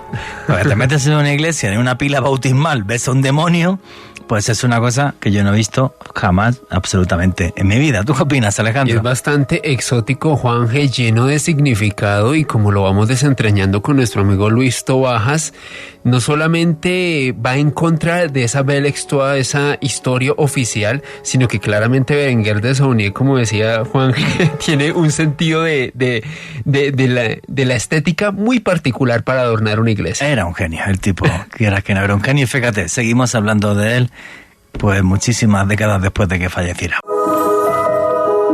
Continuamos con Noche de Misterio. Y aquí seguimos en Noche de Misterio. Vuestras preguntas y comentarios a través del numeral Misterio Caracol. Berenguer de Saunier, todo un personaje muy particular, un pillo del que seguimos hablando mucho tiempo después de que se fuera. el tipo al menos inteligente era. Y esta telenovela que nos está contando Luis Tobaja continúa así. Esto es lo que nos ha contado siempre la Belle Histoire, Sí. el Dorado o el Oro de Rennes, ¿no? Ahora bien, ¿es este realmente el demonio Asmodeo? ¿En algún lugar dejó escrito Berenguer Saunier o dijo alguien, o la mujer que le cuidaba a Marie dijo a alguien que este ente era el demonio Asmodeo? Jamás. No aparece ni un solo texto, ni uno, que indique que este es el demonio Asmodeo. Esto lo dice por primera vez Gerard de Sèvres en su Oro de Rennes, ¿no? Dice, este es el demonio Asmodeo. Pero ¿sabemos realmente quién es? Y desde luego que no es el demonio Asmodeo. ¿Quién, eh? Esto que voy a contar es la teoría, por supuestamente documentada, como todo lo que estoy contando, que al final es seguir los pasos del mayor, para mí, experto en esta materia, que es Óscar Fábrega, y que por supuesto recomiendo su libro Prohibido excavar en este pueblo, donde detalla perfectamente todo el caso de Rennes le Chateau. Bueno, pues no es el demonio Asmodeo, que es la estatua siempre que vemos de Rennes le Chateau, es el demonio. El demonio, el diablo directamente. ¿Y por qué sabemos que es el diablo y no otro? Siempre se tiende a separar la estatua del demonio Asmodeo de todo el conjunto escultórico al que pertenece, porque no es una estatua aislada, es una pila de la bendición que tiene 3 cuerpos. En uno de ellos, la parte superior, aparecen 3 ángeles haciendo el símbolo de la cruz y debajo de ellos hay un texto que en latín pone con este signo le vencerás. Y debajo está la propia pila de la bendición y bajo esta, sujetándola por la espalda, el demonio, ¿no? El demonio Asmodeo, que siempre se ha dicho. ¿Cómo podemos interpretar esto? Primero de todo, ¿quién es este señor? ¿Es el demonio Asmodeo? ¿Por qué Berenguer Saunier utiliza en concreto este personaje? La única, y esto es muy importante, la única talla de toda la iglesia que está hecha a medida, que es por encargo, es esta, la de la estatua del demonio Asmodeo con la pila de la bendición, con los ángeles en la forma de la cruz. ¿Por qué Berenguer Saunier elige estos rasgos faciales tan particulares que tiene ese demonio, ¿no? Unos meses antes, la revista de la diócesis de Carcassonne publica un artículo donde critica a la izquierda, a la república, a la masonería, y considera todo ello como la anarquía. Y le representa con un rostro muy particular. ¿Adivina cuál? Con un demonio. El monstruo del diablo. Exactamente, el monstruo del mismo diablo que hoy vemos representado como el demonio Asmodeo. Exactamente el mismo. Por lo tanto, Berenguer Saunier, que sabemos que sus ideas, desde luego que no eran republicanas, sino que eran monárquico, lo que está diciendo es, con este signo, es decir, con el signo de los ángeles que están arriba en forma de cruz y debajo, de hecho, de ellos pone, con este signo, ¿le vencerás a quién? Al que está justo debajo de los ángeles, al diablo, es decir, a la república. Con la religión vencerás a la república, a la izquierda, a la anarquía, ¿no? Ese es el símbolo auténtico del demonio Asmodeo, que como vemos, no es tal, no es el diablo, ¿no? Y es más apasionante la verdadera interpretación que lo que tantas veces hemos visto escritos en tantos libros. No, y es muy curioso porque él coge la frase de Constantino antes de la batalla de Puente Milvio y con este símbolo vencerá, y por eso hizo que se pintaran una cruz griega en Pero fíjate qué curioso. Esa visión que tiene Constantino, le dicen, con este signo vencerás. Pero aquí vemos que en la talla pone, con este signo le vencerás. Constantino nunca nos dijo que fuera un le vencerás, no. Vencerás. Vencerás. Sí. Pero aquí está ese detalle, le vencerás. ¿Le vencerás a quién? Al que está ahí, al diablo. Qué locura, tío. Qué auténtica locura. Oye, ¿cómo es dar un paseo por Rennes le Chateau? Descríbelo. Es un pueblo muy pequeñito, ya a día de hoy tiene mucha vida. Creo que hay un cartel que dice prohibido escarbar o cavar, algo así. ¿Cómo es dar un paseo por Rennes le Chateau, tú que has tenido la suerte de estar por allí? Uh-huh. Bueno, Berenguer, el pueblo de Rennes le Chateau es un pueblo, a mí me fascina. La verdad es que siempre que puedo me doy una vuelta por allí porque me gusta tanto esta historia, ¿no? Que recordar un poco todo lo que estoy contando en el lugar de los hechos, bueno, pues es un auténtico lujo, ¿no? Es un pueblo muy tranquilo, es un pueblo que está en lo alto de una loma, hay que subir con autobús, con coche, como queramos, ¿no? Arriba, porque fíjate, otra de las cosas que se contaba de la historia de Rennes le Chateau es que el cura, Berenguer Saunier, con ese dinero había hecho construir una carretera que iba a unir la vía principal con el pueblo de Rennes le Chateau porque se había comprado un coche. Entonces, de esta forma podría llegar hasta el pueblo, ¿no? Jamás hubo ninguna carretera construida por Berenguer Saunier. Hubo un proyecto, y eso está escrito en sus diarios, que él había pensado de si hacer eso. Pero en la Belle Histoire se nos ha vendido que Berenguer Saunier no solo se compró el coche, que hizo la carretera que le llevaba hasta el pueblo. Jamás existió esa carretera comprada por parte de Berenguer Saunier, ¿no? La carretera que hoy surcamos es una carretera municipal, estatal, que por supuesto fue pagada por parte del Estado, no por el cura, ¿no?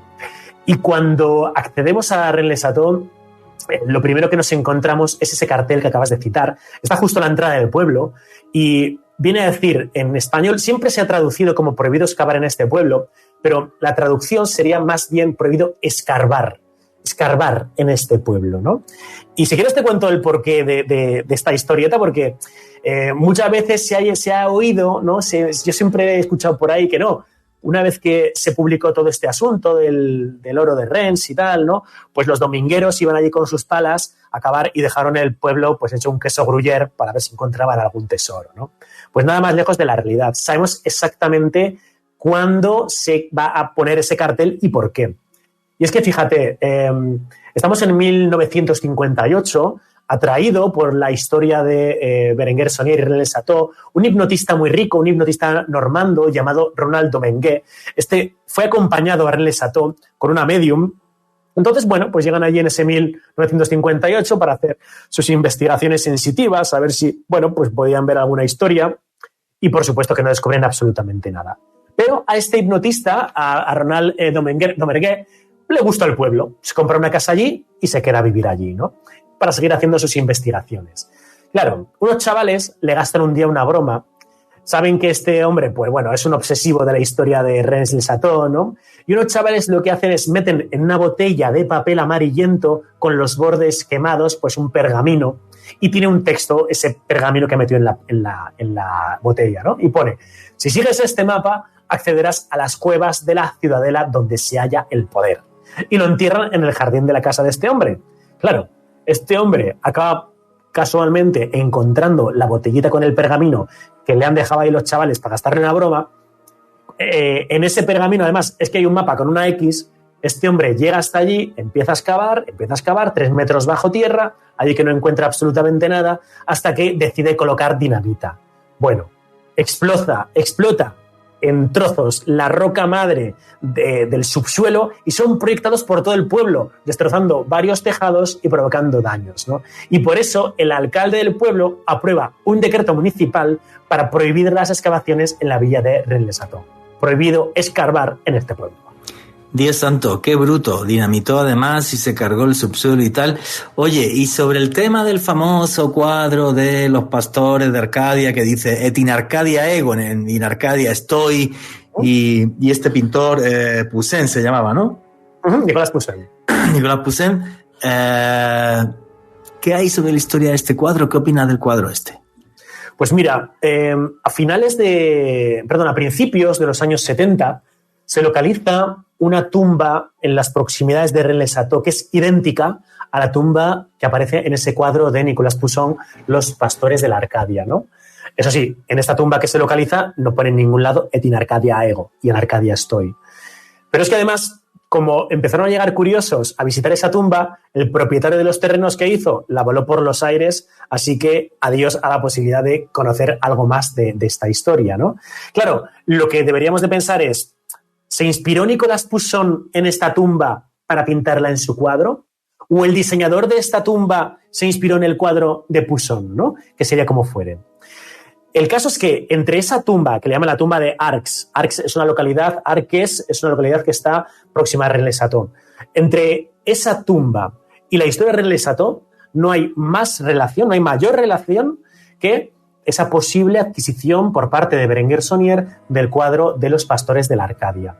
Como si Berenguer Saunier supiese que en esa hipotética tumba habría algo relacionado con el tesoro y por eso él se hace encargar una copia de ese cuadro que representa en principio la misma tumba. ¿Qué pasa? Que hoy sabemos que, aunque hay fotos de la tumba, se pueden encontrar fácilmente, esa tumba fue retocada. Es decir, antes no se parecía tanto a la tumba de los pastores de la Arcadia de Nicolas Poussin. Es diferente. Y una vez que fue retocada, vemos que es prácticamente clavada.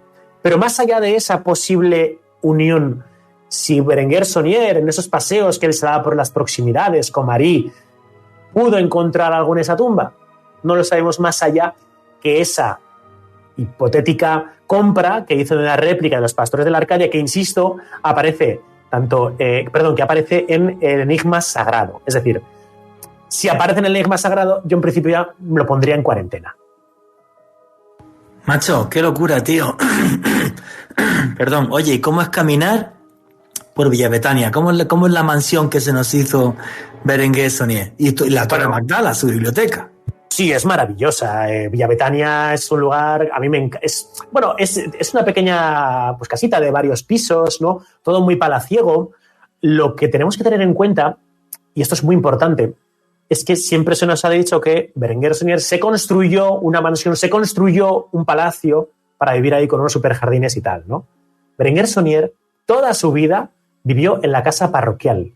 Berenguer Saunier jamás vivió en Villa Betania. Y de hecho, cuando él es procesado, en el proceso en el que se le pregunta por la adquisición de todos estos inmuebles, por las compras que ha hecho, él lo que dice es que Villa Betania fue una residencia para curas jubilados. Ahora bien, ¿sabes cuántos curas jubilados se alojaron en Villa Betania en toda la historia? Seguro que ninguno. Él se quedó con la casa ya. Ninguno, absolutamente ninguno. Y esto es algo muy misterioso, porque es verdad que Berenguer Saunier no vivió en Villa Betania, ¿no? Marie tampoco vivió en Villa Betania, ella vivía en la casa parroquial. Serían los compradores, los que adquieren Villa Betania posteriormente a la muerte de Berenguer Saunier, ¿no? Que hemos hablado de ellos, pero bueno, muy a grandes rasgos. Cuando muere Berenguer Saunier, Marie se quedaría como propietaria de todos los bienes, que siempre fue propietaria, cuidado. Siempre se dice que Marie fue la heredera de todos los bienes de Berenguer Saunier. No. Marie jamás fue heredera de nada. Todo estaba a nombre de Marie, absolutamente todo. Luego Marie, en el momento en que ya es muy mayor, ya prácticamente no se puede cuidar, hace un pacto con una familia que rondaba la zona, los Corbu, y ellos son los primeros que, acordando con Marie que ellos la van a cuidar a cambio de dejarles en propiedad Villa Betania cuando ésta muera, van a ser los primeros que vivan en Villa Betania. Pero nadie antes de ellos había vivido en Villa Betania, ¿no? Lo cierto es que lo vemos todo. Vemos el invernadero, hay unos jardines maravillosos, está la famosa Torre Magdala con la biblioteca, que hoy en día pues, se puede subir a la azotea, ¿no? Y darte un paseíto por las estancias de Villa Betania, ¿no? Es un lugar muy bonito de visitar y que, insisto, la idea de Berenguer Saunier, y así lo dijo en todos los procesos judiciales, es que Villa Betania era una residencia para curas que jamás habitaron Villa Betania. Hombre, pero por lo menos el tipo quiso a su amante, que le puso un montón de propiedades y tal, o sea, si hacían sus cositas, por lo menos lo pagó bien. O sea, tampoco fue tan mal, hombre, que lo estoy criticando mucho.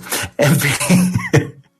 Oye, te quería comentar, Luis, cuando tienes una historia así, que se ha hecho tan famosa a nivel mundial, gracias al Código Da Vinci, sobre todo, aunque antes se conociera por el libro El Enigma Sagrado o El Oro de Rennes de Gerard de Sèvres, llegas y te das cuenta que se ha construido sobre ciertos bulos y esto en el periodismo de misterio se convirtió en un icono, ¿vale? A mí, primera vez que me cuentan la historia como me la estás contando tú. Te quedas como decepcionado, dices, qué leche, tío, tengo que contarlo, esta es la realidad, igual que me voy a otros sitios y a lo mejor pues digo, mira, pues esto es un misterio como la Gran Pirámide o a lo mejor aquí estamos exagerando o qué pasa. ¿Cómo te quedas, Luis? Porque además sabes que hay gente que te va a atacar. Sí, por supuesto. Mira, yo durante muchísimos años he estado enamorado de la Belle Histoire de Rennes-le-Château, siempre me ha encantado. Fíjate, las 2 primeras veces que yo fui a Rennes-le-Château desconocía totalmente todo lo que te estoy contando aquí. Yo fui embelesado por la historia clásica, los merovingios, el priorato de Sion, esa posible sociedad secreta que protegía ese linaje sagrado entre Jesús y María Magdalena. Pero cuando indagas realmente lo que ocurrió con los documentos reales, con las personas como Xavi Bonet, como Óscar Fábrega, que se han preocupado por ir allí, por ir al archivo de Rennes-le-Château, por ir al ayuntamiento, por leer directamente los documentos oficiales de la época, por coger las facturas y constatarlas con la historia real, te das cuenta de que la realidad es más interesante, si cabe, que lo que efectivamente nos han contado siempre. Porque fíjate, por ejemplo, hablabas de la simbología de la Iglesia. Si quieres, nos metemos un poco en la Iglesia y vemos esos símbolos tan particulares, ¿no? Que, de alguna manera, siempre se decía, es que Berenguer Sonier nunca reveló su secreto, nunca reveló lo que había encontrado en esos pergaminos. Sin embargo, encriptó dentro de la Iglesia, con las figuras, con las pinturas del Vía Crucis, con el propio Asmodeo, claves de lo que había en el interior y lo que había descubierto en Rennes le Chateau. Fíjate, por ejemplo, encontramos el propio Asmodeo, ¿no? Que ya hemos explicado antes, pero dentro de Rennes le Chateau hay una estatua de María Magdalena que se cubre el regazo y de alguna manera nos decían, bueno, es que se está cubriendo una barriga embarazada. Seguimos avanzando y hay unas representaciones de un Vía Crucis. En una de las escenas del Vía Crucis aparece una persona de raza negra, que no debía ser muy normal en esa época, un niño con una falda escocesa, enseguida la sombra de la masonería aparece por ahí. Aparece la estación donde a Jesús le están metiendo dentro del sepulcro, sin embargo hay una luna llena, lo cual nos está diciendo, ¿le están metiendo dentro del sepulcro o le están sacando por la noche? En el altar hay una representación de Jesús que lo lleva la Virgen María, es un niño Jesús con la Virgen María, pero es que a su lado está San José con otro niño Jesús, y lo cual nos estaría diciendo, ¿hermanos gemelos? Y así, indicio tras indicio tras indicio, nos llevaría a algún tipo de conclusión. Ahora bien, cuando cogemos las facturas de cuánto cuesta, de dónde se compran y de qué es exactamente lo que adquiere Berenguer Sonier para adornar, para rehabilitar esa iglesia, nos damos cuenta que la única figura, como indicaba antes, que es de encargo, es el demonio. El resto, el Vía Crucis, las estatuas, absolutamente todo, son de catálogo, de serie. Es decir, que hay otras tantas iglesias que tienen exactamente el mismo Vía Crucis y las mismas figuras que Rennes le Chateau. Solo que no están solo que no tienen la historia de Rennes le Chateau detrás y que nadie se ha preocupado por ellas, ¿no? Al menos contabilizadas hay 8 donde veamos efectivamente el mismo Vía Crucis con la misma efigie de María Magdalena, ¿no? Que el que quiera ver a María Magdalena embarazada en esa efigie, si quiere la puede ver, pero como no sea de 2 o 3 semanas, más allá tampoco es que se vea una barriga prominente, ¿no? Estamos en una época en la que el Papa del momento quiere que se le dé mucha más importancia a San José. Es el año donde el Papa emite una serie de informes donde hay que dar más pompa a San José. Justo ese año. Qué casualidad que una de las imágenes que vemos es a San José con el niño Jesús. Luego, no es tan raro que vemos este tipo de anomalías que a lo mejor tampoco lo son. Porque estamos viendo a lo mejor la luna llena, ¿no? En esa imagen donde a Jesús le están sacando del sepulcro. Pero es que lo que estamos viendo también es la representación de las tinieblas. Las tinieblas aparecen en el momento de la muerte de Jesús y es también lo que estamos viendo ahí representado por ese fondo, por ese cielo con parcial oscuridad, ¿no?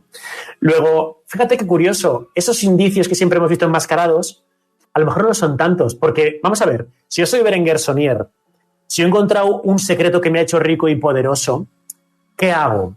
Primero, no solo lo encripto en mi iglesia, sino que llevo a hordas de turistas a que la vean y encima luego les vendo postales donde aparecen esas mismas efigies, esos mismos secretos, esos mismos códigos. Tanto secreto para luego yo vender y hacer publicidad de lo que tengo ahí para que venga todo el mundo a mirarlas, a hacer fotos, a que yo les venda postales. No tiene ningún sentido.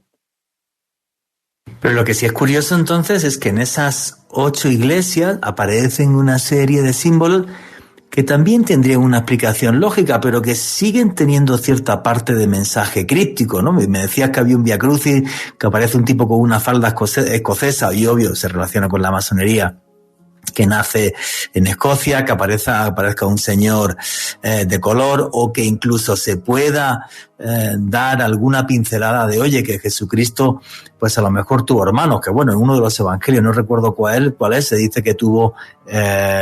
Juría que decía 2 hermanos y hermanas, es lo que dice exactamente el Evangelio. Uh-huh. Sí. Exacto, es un Evangelio apócrifo donde así lo cita efectivamente. Claro, el tema es que si no fueran si supiéramos que han sido hechas de encargo, que Berenguer Sonier ha dicho queremos que esto sea así y así, ¿no? Pero es que estamos viendo de que en el catálogo aparecen esas imágenes, es que son imágenes de serie. Entonces, hoy en día decimos lo de la falda escocesa. En realidad es un niño que tiene un manto que le cubre las piernas, que es de cuadritos azul claro. Vemos una falda escocesa porque queremos ver una falda escocesa. Y yo te digo que es un estampado y vemos un estampado, ¿no? Es decir, Que si a mí el libro maliciosamente me está llevando por una vía, yo digo, ostras, es verdad, una falda escocesa. Pero bueno, cuidado, que es de Ecuador, que es azul clarita, la supuesta falda escocesa, ¿no? Y podemos decir que es un manto también, ¿no? Entonces, yo siempre he pensado esto, ¿no? Luego, claro, tenemos que tener en cuenta una cosa, el priorato de Sion. El priorato de Sion, ¿no? Que vemos cómo relaciona a pues los templarios con esos grandes maestres que ha tenido el supuesto priorato de Sion, ¿no? Pues que es Leonardo da Vinci, Nicolás Flamel, Newton, Víctor Hugo, etc.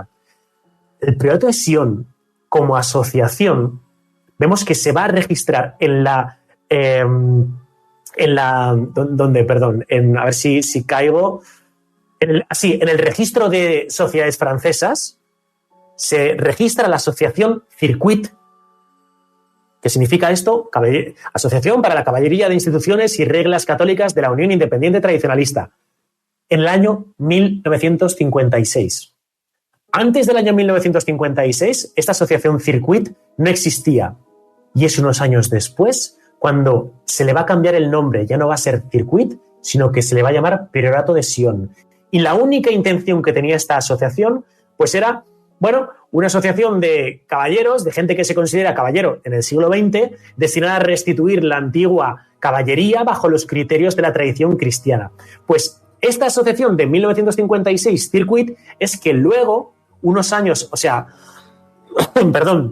en los años 60, un poquito antes de que se publique el enigma, el oro de Reims, se va a transformar en el Priorato de Sion, cuyo gran maestre va a ser un hombre vivo en ese momento, que es realmente el protagonista de toda esta historia, que es ese megalómano que comentaba antes, Pierre Plantard, supuestamente el heredero vivo de esa sangre real, el legítimo heredero del trono de Jerusalén y de Jesucristo.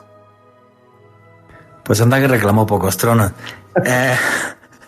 Oye, te iba a decir, para ti, ¿cuál es la mayor curiosidad de esta investigación entonces? Simplemente ver cómo se monta, madre mía, pues casi una gran leyenda urbana al final en torno a un libro que juega con unos datos equivocados y lo fácil que se nos puede manipular y demás, o ¿cuál es la enseñanza que tú sacas de esta investigación, Luis?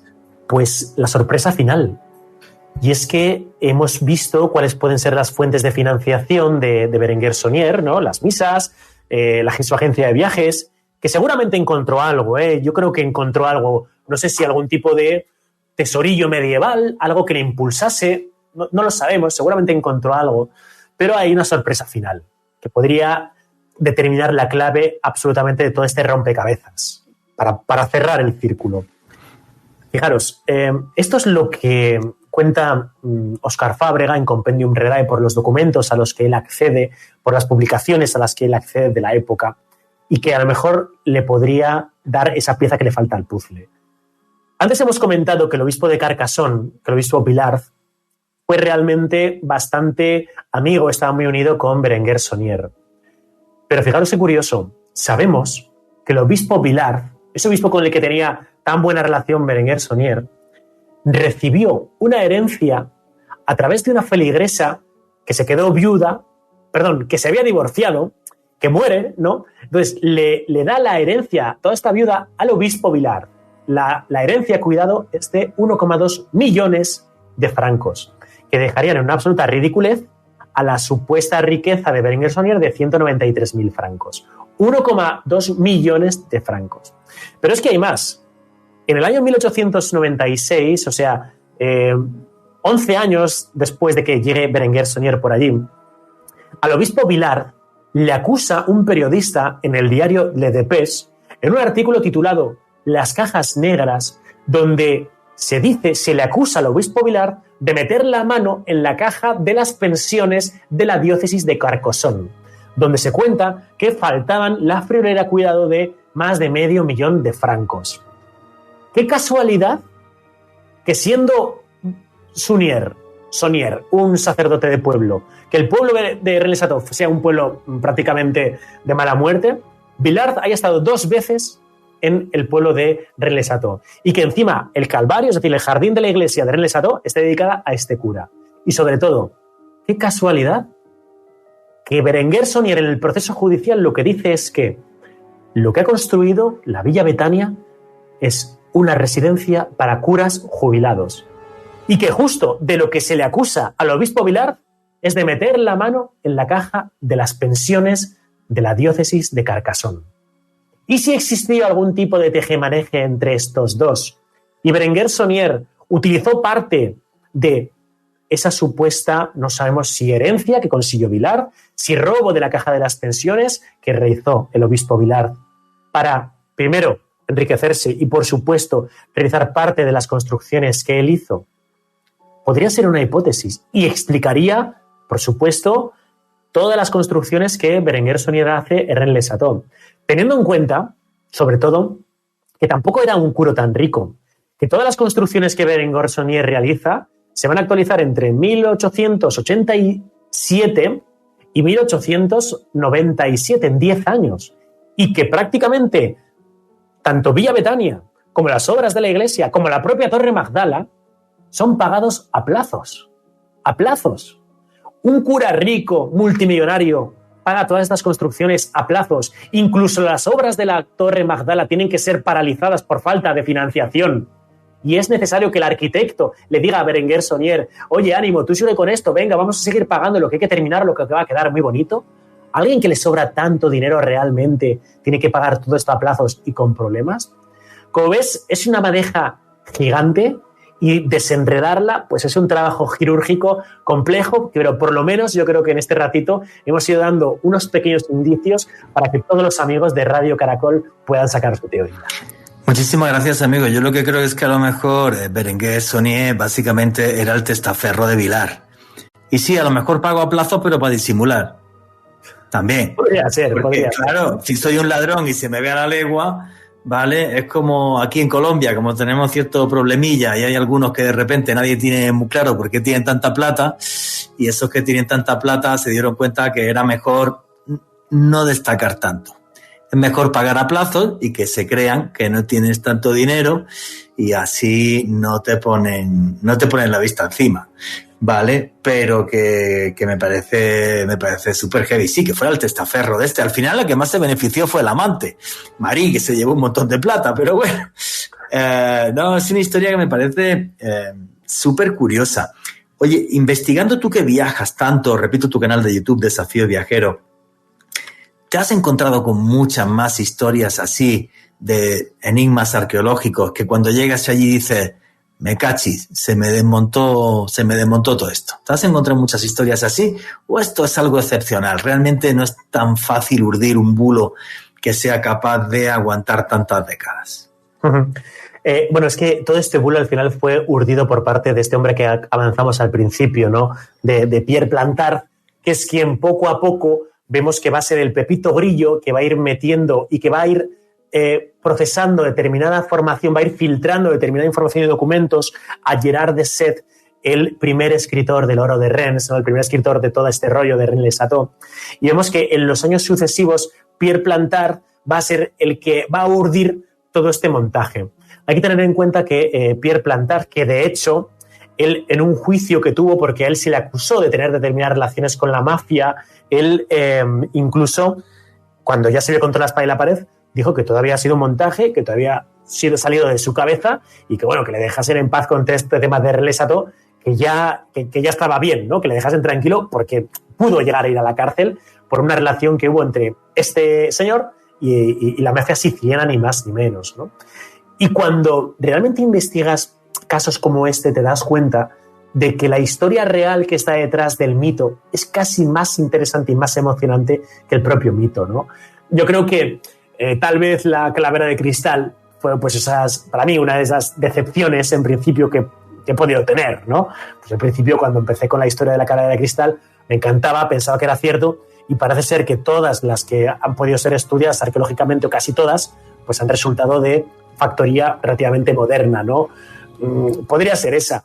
Pero bueno, parece que salvo una, que era de Michael Hedges. Lo que pasa que es que eso no se puede investigar. Eso lo estudia Herbert Packard y no sé qué familia la tenía, no recuerdo qué familia la tenía, pero eso ya no se puede investigar. Pero no sé, tío, o sea, a ver, los que le dedicamos tanto tiempo a esto, tanta historia a esto, efectivamente, que tú te has encontrado una historia que es una telenovela. O sea, es una telenovela porque al final aquí el personaje clavo es el obispo que trincaba, Berenguer Soñé con 35 misas se llevaba un dinerillo, ¿vale? Pero lo del obispo no. Este trincó 1.200.000 francos, más luego robó la caja de las jubilaciones de los sacerdotes, ¿no? y demás, y era un corrupto del carajo. Y normalmente un corrupto, cuando ya roba tanto dinero, necesita una serie de personas alrededor para poder ir sacando y disimulando personas de confianza, testaferros que al final muchas veces le acaban robando a él, ¿no? Uh-huh. Y en España tenemos un caso muy famoso, que es el del tipo ¿cómo se llamaba? Paesa, el que había trabajado, el que había hecho algunas cosas para los servicios de inteligencia españoles, que se quedó con todo el dinero que robó Luis Roldán, que fue un tipo que fue director de la Guardia Civil, y entonces, como dicen aquello, ¿no? Ladrón que roba a otro ladrón, 100 años de perdón. Uh-huh. Entonces, bueno, pues es una trama muy oscura, que te das cuenta al final que, bueno, pues que la Iglesia como institución y como empresa, que es una empresa, pues también tiene unos temas de corruptela bastante importantes, ¿no? Uh-huh. Entonces, bueno, fíjate, me decías, pues, decepciones, ¿no? Yo me decepcioné, por ejemplo, con las famosas pirámides de Bosnia, las famosas pirámides de Samos Monavic, ¿no? La pirámide del Sol, la pirámide de la Luna. Bueno, después de estar por allí, a mí me pareció aquello una montaña y punto. Que en algún momento se hubiese aprovechado parte de ella para realizar algún tipo de construcción, podría ser. Que los túneles que están dentro del interior de esa montaña son muy largos, es alucinante, pues tienen piedras que supuestamente tendrían algún tipo de propiedad geomagnética, energética, especial. Pues hay bloques de piedra que eso parece que han llegado a decir, ¿no? Pero vamos, yo fui hasta Visoko a ver las famosas pirámides cerquita de Sarajevo y yo ahí me encontré con montañas que tienen forma de pirámide. Bueno, igual que si yo miro ahora mismo a las nubes que tengo detrás, ¿no? Pues puedo encontrar formas de perros si quiero en cualquier lugar, o los adoquines de mi paño. Ok, si eso es complejo. Yo como no he estado, ahí me callo. Hay mi gente que me ha hablado de las pirámides de Bosnia, de todo, bueno, malo, regular. También se montó una grande, bueno, para la gente que no entienda, en Bosnia-Herzegovina desde hace unas décadas para atrás, y está apoyado por el gobierno de Bosnia-Herzegovina, un multimillonario que tiene un apellido que nunca me sale, Osmoganovic o una cosa así. Eso es. Bueno, pues empezó a investigar esto y tal, y sí han aparecido algunas cosas extrañas, como unas supuestas placas de hormigón, que no está claro si son placas de hormigón o qué pasó por ahí, y bueno, pero bueno, discusiones arqueológicas hay un montón, y mira, yo no sé si te he contado esto alguna vez, Luis, pero, por ejemplo, cuando yo me fui a investigar a Perú las pirámides de Caral, fui de los primeros periodistas españoles que llegó hasta Caral, Perú, que claro, se cambiaba la historia de América, porque pasábamos de que las culturas más antiguas americanas eran Chavín de Huántar, 1500 antes de Cristo, y la cultura olmeca en México, 1500 antes de Cristo, a tener que pasar a 3000. Y fue un proceso que duró muchos años el que la arqueología aceptara que Caral eran las pirámides que tenían 5000 años de antigüedad. Y a mí Rushdie, fuera de la entrevista, charlando con ella, me lloró. Me dijo, tú no sabes lo mal que lo he pasado, porque todos mis compañeros, los grandes arqueólogos peruanos, me odiaban, porque obvio, la que iba a pasar a la historia era yo y no ellos. O sea, si hay tejemanejes en la historia, los hay en la arqueología y los hay en todo, ¿no? Y fraudes, confusiones, también hay todo lo que quieras. Pero como estamos llegando al final de la entrevista, yo sí me gustaría entonces preguntarte, igual que te has decepcionado, por ejemplo, en Bosnia, o te has decepcionado. Bueno, decepcionado no, porque lo que te has encontrado es un culebrón en Rennes Chateau tremendo. Por cierto, la gente que quiera más información sobre esto, Luis tiene 2 documentales en su canal de YouTube, en Desafío Viajero, donde lo va a contar con mucho más detalle de lo que hemos estado aquí. Pero en cambio, ¿hay algún enigma que tú hayas ido al lugar y hayas dicho, leche? Esto en cambio es al revés. Es mucho más misterioso de lo que yo había leído. Pues mira, por ejemplo, viajar a Indonesia, a la isla de Sulawesi, y encontrarme con la cultura de los Tanah Toraja. La verdad es que este es, para mí, el lugar que más me ha sorprendido, yo te diría, de todos los que he visitado en mi vida, ¿no? La isla de Sulawesi, las Célebes, es una isla bastante grande, con forma de estrella de mar, que está, digamos, al noreste de Bali, allí en Indonesia, y ahí encontramos una tribu que tienen un rictus funerario absolutamente brutal, ¿no? Los Tanatoraya. Los Tanatoraya entierran a sus ancestros en las rocas, en las montañas. Es decir, nos encontramos con paredes en cuya roca directamente hacen un agujero, allí meten el cadáver y a continuación hacen un pequeño balconcito y colocan una serie de muñecos de madera que simbolizan al que está ahí muerto. Les llaman los tautau, a tamaño prácticamente real. Entonces nos encontramos paredes de roca repletas de balconcitos con muñecos de madera representando a los muertos que están ahí detrás. A los niños, a los bebés que han llegado a nacer o que no han llegado a nacer y no han probado leche materna, los neonatos, les entierran en los árboles. Entonces, hacen un agujero en el tronco del árbol, introducen en su interior al feto y tachonan eso con maleza, con hierbas, etcétera, para que sea la savia del árbol la que conduzca al alma del fallecido junto con el árbol hasta la luz, hasta la iluminación, ¿no? Claro, el tema en los Tanatoraya es que los funerales que ellos realizan son extremadamente caros, porque cuando fallece alguien en los Tanatoraya hay que invitar a todo el pueblo y a todas las pedanías de la zona al funeral correspondiente. Hay que invitar. Y invitar significa que les tienen que pagar todo el convite, que al final son tanto muertes y sacrificios de cerdos y de búfalos, ¿no? Yo tuve la suerte de estar en un funeral donde mataban a varios búfalos y a unos 60 cerdos más o menos allí delante de ti, ¿no? Todo muy sanguinario. Y claro, pues ahí se montan unos jolgorios y unas fiestas extremas, ¿no? Claro, sucede que para pagar ese funeral para alguien como un indonesio, que son muy pobres, necesitas ahorrar durante mucho tiempo, incluso necesitas hipotecarte. ¿Qué pasa? Que si tú mueres, pero tu familia no tiene el dinero suficiente como para pagar el funeral, ¿qué hacen con el cuerpo? Lo inyectan en formol y lo tienen esperando en casa. Y hacen vida con él. Pero hacen vida con él hasta el punto que yo visité la casa de una señora que llevaba muerta 1 año y estaba en el lecho, en la cama, donde al lado dormía el marido, ¿no? Y para ellos están vivos hasta que se produce el funeral, ¿no? Y le maquilla diariamente y le pone un platito con arroz diariamente y le pone gafas de sol cuando le da el sol en los ojos, pues para que al muerto pues no le dé el sol, ¿no? Hasta que finalmente puedan pagar el funeral y bueno, pues ya llegue al más allá el muerto. El caso más extremo que yo vi por allí era un señor que llevaba 20 años, estaba esperando pues ahí en su casa a ser enterrado, con la particularidad de que su hijo también había muerto y estaba a su lado también esperando al funeral, ¿no? Así imagínate tú cuando mueres el problema que sucede allí, ¿no? Y lo más particular es una ceremonia que se hace una vez al año que le llaman el manene. En el manene lo que hacen es desentierran a todos los muertos, los lavan, les cambian de ropa y hacen un día de convivencia con el fallecido. Entonces, ves ahí a la momia en el parque con la familia, pues bueno, haciendo un día de picnic, les cambian, hablan con ellos y tal, y cuando termina el día, pues vuelta otra vez a la tumba, ¿no? Entonces, por eso se dice que los muertos de los Toraya son los que mejor viven. No, es una locura. Y si veis las imágenes, si veis las fotografías, tengo amigos que han estado allí haciendo reportajes. Si veis las fotos, no os lo vais a imaginar. O sea, primero porque son muy crudas. Porque sí, el tipo le habrá inyectado formol, pero no son embalsamadores profesionales. O sea, el muerto está un poquito desmejorado porque está muerto, ¿me entiendes? O sea, el tío no está como para irse de fiesta, ni mucho menos. Y luego los rituales son súper sangrientos, o sea, ríos de sangre de la matanza de toros y de cerdos. Es una cosa súper loca. Ya, la última pregunta para terminar. Entonces, para ti, el mayor enigma del mundo, más que a lo mejor lo arqueológico, ¿es lo humano? Seguramente, ¿no? Aunque también hay enigmas que a día de hoy son inexplicados y que para mí lo siguen siendo y que están a la vanguardia del mundo de los enigmas de la historia, ¿no?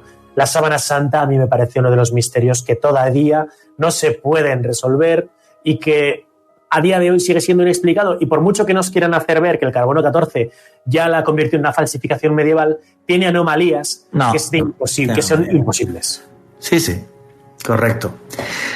La cinta en la sábana santa de Turín, donde supuestamente estuvo envuelto el cuerpo de Cristo, y es más, tiene 1000 enigmas y 1000 curiosidades, o sea, porque, por ejemplo, si es una falsificación medieval, los clavos deberían estar en las manos, no en las muñecas, como aparecen, infinidad de cosas más. Un día hacemos contigo, si quieres, Luis, cuando regreses de viaje. ¿Dónde vas ahora de viaje? Pues me voy al Pacífico, voy a hacer una ruta por India, Australia, Vanuatu, toda esta zona de los maoríes, ¿no? Voy a buscar por ahí un poco los enigmas del Pacífico. Listo, pues cuando regreses vamos a hacer un programa contigo sobre tus enigmas favoritos, ¿vale? Los más curiosos, los 5 que vean más curiosos en el mundo. Luis Tobajas, repito tu canal de YouTube, se llama Desafío Viajero. Amigo, tu conclusión, tu cierre, tus redes sociales y demás para que la gente pueda seguirte. Bueno, todo el mundo me puede seguir en YouTube, en Desafío Viajero, o en Instagram, Luis Tobajas, Desafío Viajero. También estoy en TikTok, poniendo Desafío Viajero. Y la conclusión yo creo que es esta, ¿no? Que es apasionante descubrir los misterios que hay detrás de los propios misterios y que cuando te acercas a este mundillo de los grandes enigmas de la historia, un poco lo que te das cuenta, y el ejemplo es el caso de René Chateau, es que a veces lo importante no es encontrar respuestas, sino hacer buenas preguntas. Sí, señor, y hacer buenas investigaciones como esa que has hecho, y te felicito. Súper recomendado tu canal de YouTube, Desafío Viajero. Amigo, hermano, un abrazo muy grande y que te tengan muchísima suerte en ese viaje. Un abrazo cósmico, Juan G, y a todos los amigos que nos escuchan desde Radio Caracol. Bien, las cosas cuando uno viaja y puedes investigar in situ, ¿eh? En los libros puedes encontrar muchísima información, pero cuando estás allá te acabas de sorprender mucho más o llegas a conclusiones que son muy diferentes, ¿no? Las que en principio pueden aparecer. Tal cual, Juanje, y yo creo que algo evidente dentro de la investigación de Luis Tobajas no solamente fue el desmontar algunos bulos históricos que se habían enunciado sobre René Chateau a lo largo de las décadas, sino mostrarnos para mí una figura que incluso se hace más fascinante, Juanje. ¿Pero qué soñé? Un pillo. O sea, pillo, total, un pícaro, un listo. 150 misas al día, ¿qué es eso, Juanje? Bueno, yo por la mitad de plata te las hago también. Que no te escuche la Dian. No, pero cobro en B, no te preocupes, todo en efectivo y listo. Llevo ya 10 años en Colombia, aprendí mucho. En fin, señores, no nos hagan caso que a esta hora ya se nos va un poco la bola. Bueno, señores, todo un personaje, todo un pícaro, efectivamente, que fue capaz de liar la historia, tanto que hoy día seguimos hablando de él. Alejandro Bernal, tu conclusión y tu cierre, amigo. Una auténtica telenovela llena de conspiración, llena, por qué no decirlo, también de magia, de mentiras, de intriga. Muy interesante el enfoque de Luis Tobajas. Y a mí me pueden seguir en Instagram en @alebernalpress con $S. Yo lo que digo es que en torno a la vida de Jesucristo y lo que aconteció hace 2000 años, hay tal cantidad de incógnitas que habrá gente que seguirá inventando, pero no solo inventando bulos como este de Berenguer, sino inventando falsedades para aprovecharse de la figura del Nazareno. Pensamiento crítico, señores. Lean, documéntense y saquen sus propias conclusiones. Y además de eso, el terreno de la creencia, que es maravilloso que cada uno crea lo que le llegue al corazón. Y nunca olviden que vivimos en un mundo mágico porque está repleto de misterio.